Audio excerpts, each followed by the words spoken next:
खूनी साया की पूरी टीम की ओर से मैं आप सबका शुक्रिया करता हूं चैनल को सब्सक्राइब करने के लिए और वीडियोस को लाइक करने के लिए। अगर आप चाहते हैं अगली स्टोरी हम आपके नाम पे बनाएं तो कमेंट में अपना नाम लिखें। राघव हमेशा से अपने गांव से नफरत करता था। मध्य प्रदेश की गहराई में बसा उसका गांव ऐसा स्थान था जहां से निकलने के लिए उसने जान लगा दी थी। टेढ़ी मेढ़ी गलियां, रात की घनी चुप्पी और अंधविश्वास की परछाइयां हमेशा उसके साथ लगी रहती थीं। यही सब उसे दिल्ली की चहल पहल और शोरगुल में ले आया था। लेकिन 10 साल बाद वह फिर लौट आया, एक अनपेक्षित चिट्ठी के कारण। चिट्ठी पर कोई नाम नहीं था, बस कांपते हाथों से लिखे अक्षर जो कुछ जाने पहचाने भी लगते थे और अजनबी भी। तुम्हारे परिवार पर एक उधार है, अमावस्या से पहले लौट आओ। उस पर कोई हस्ताक्षर नहीं था, पर लिफाफे से हल्की सी अगरबत्ती और जली हुई लोहे जैसी गंध आ रही थी। अपने मन को लाख समझाने के बावजूद राघव ने शाम की बस पकड़ी। गांव पहुंचा तो उसे सब वैसा ही दिखा जैसा सालों पहले था। वही कच्ची छतें, वही पीपल और बरगद से बंधी लाल डोरियां, नींबू और कीलों से बनी टोटके की लटकनें और वही भारी चुप्पी। पर सबसे बड़ा बदलाव हवेली में था। हवेली उसके दादा की थी। विशाल टूटी फूटी दीवारें, लकड़ी के नक्काशीदार दरवाजे और अंधेरे गलियारे। दशकों से वह सुनसान पड़ी थी, उस रात से जब उसकी दादी हवेली के आंगन के कुएं में मृत मिली थी। जब राघव हवेली के फाटक से भीतर गया तो झंग खाए किवाड़ ऐसे चीखे जैसे उसे भीतर आने से रोक रहे हों। टूटी खिड़कियों पर जाले, दीवारों पर सीलन और हर कोने में अजीब सी गीली बांसी गंध। उसने खुद को समझाया कि वह भूत प्रेत पर विश्वास नहीं करता। वह किसी पारिवारिक श्राप या हवेली में छुपी चुड़ैल की बातों को सच नहीं मानता। लेकिन जैसे ही सूरज डूबा और हवेली ने आखिरी किरण निगल ली, उसका आत्मविश्वास भी कांप गया। उसे लगा जैसे हवेली की सांसों में एक हल्की सी फुसफुसाहट घुली हो, पत्तों के सरसराने जैसी धीमी आवाज। तुम लौट आए। गांव वालों ने पहले ही चेताया था कि हवेली में कोई रात नहीं काट सकता। उन्होंने कहा था कि जो भी ठहरता है वह या तो पागल हो जाता है या फिर लौटकर नहीं आता। राघव ने इन बातों पर हंसकर टाल दिया था, लेकिन पहली रात ने ही उसकी हंसी छीन ली।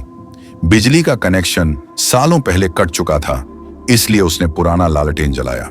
उसका धुंधला पीला उजाला अंधकार को ज्यादा दूर तक नहीं हटा पा रहा था। उसने पुरानी हवेली के मुख्य कमरे में बिस्तर बिछाया, वही कमरा जहां कभी उसके दादा सोया करते थे। दीवारों पर अजीब से काले धब्बे फैले थे जिन्हें कोई साफ करने की हिम्मत नहीं कर पाया था। नींद आंखों से कोसों दूर थी। खिड़की की दरारों से आती हवा सीटी बजाती, लकड़ी की हर चरमराहट पैरों की आहट जैसी लगती। किसी तरह वह हल्की झपकी में डूबा और तभी सपना आया, या शायद सपना नहीं था। उसने खुद को हवेली के आंगन में खड़ा पाया। बीच में वही कुआं जिसका मुंह अंधेरे से भी गहरा था। कुएं के पास एक औरत खड़ी थी। उसका चेहरा उसकी ओर नहीं था। लंबे बिखरे और गीले बाल उसकी कमर तक लटक रहे थे। वह धीमी आवाज में कोई लोरी गुनगुना रही थी, वही धुन जिसे राघव ने बचपन में सुना था। जब वह औरत मुड़ी तो राघव ने चेहरा देखने की कोशिश की, पर चेहरा था ही नहीं। त्वचा तनी हुई, सपाट, बिना आंखों, बिना होठों, बिना नाक के। राघव चीखते हुए उठा। लालटेन बुझ चुका था, चारों ओर घना अंधेरा था। तभी आंगन से वही गुनगुनाहट फिर सुनाई दी।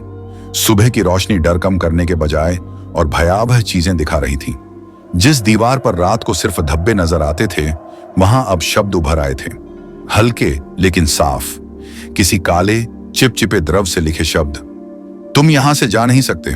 राघव ने जोर से रगड़कर मिटाने की कोशिश की, लेकिन वह और फैल गए और उसकी उंगलियों पर राख जैसी परत छोड़ गए। अब गांव वाले उससे कतराने लगे। चाय की दुकान पर बूढ़ा दुकानदार उसकी तरफ देखे बिना बोला, क्यों वहां ठहरे हो बाबू, वह घर भूलता नहीं। उस रात हवेली ने अपने असली रूप दिखाना शुरू कर दिया। फुसफुसाहटें हर कोने से आने लगीं। एक नहीं, कई आवाजें। दीवारों के भीतर से हवा की सरसराहट में चारों ओर बिखरी हुई। अब तुम्हारी बारी है। कुआं भूखा है, वह इंतजार कर रही है।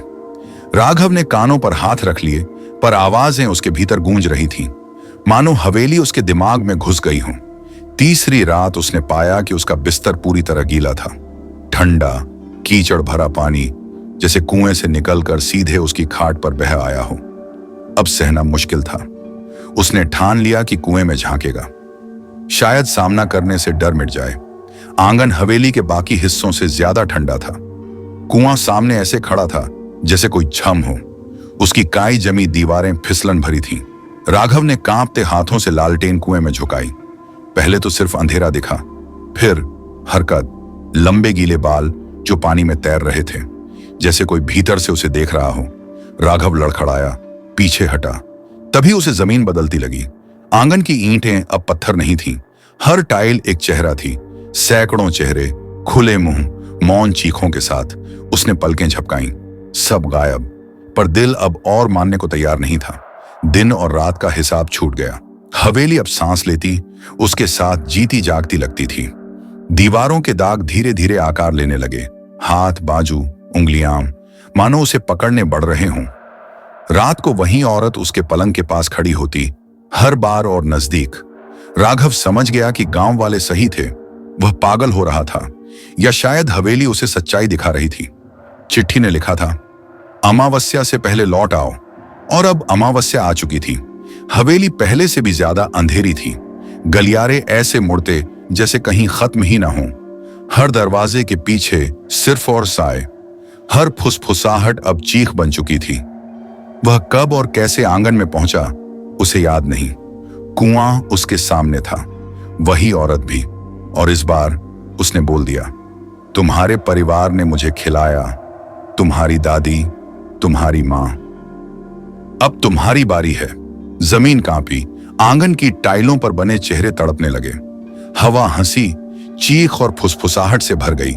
जब उसने राघव की ओर हाथ बढ़ाया, वह भागा नहीं, वह गिर पड़ा, सीधे कुएं में, सीधे उस अंधकार में, उन फुसफुसाहटों में जो सदियों से उसका इंतजार कर रही थी। आज गांव वाले कहते हैं कि हवेली ने एक और शिकार ले लिया, अब कोई वहां नहीं जाता। लेकिन कुछ रातों में जब हवा सही दिशा में बहती है तो हवेली के आंगन से वही गुनगुनाहट सुनाई देती है। और अगर कोई साहस करके उसकी दीवारों से कान लगाकर सुने तो भीतर से एक आदमी की टूटी आवाज बार बार दोहराती है, मुझे लौट कर नहीं आना चाहिए था।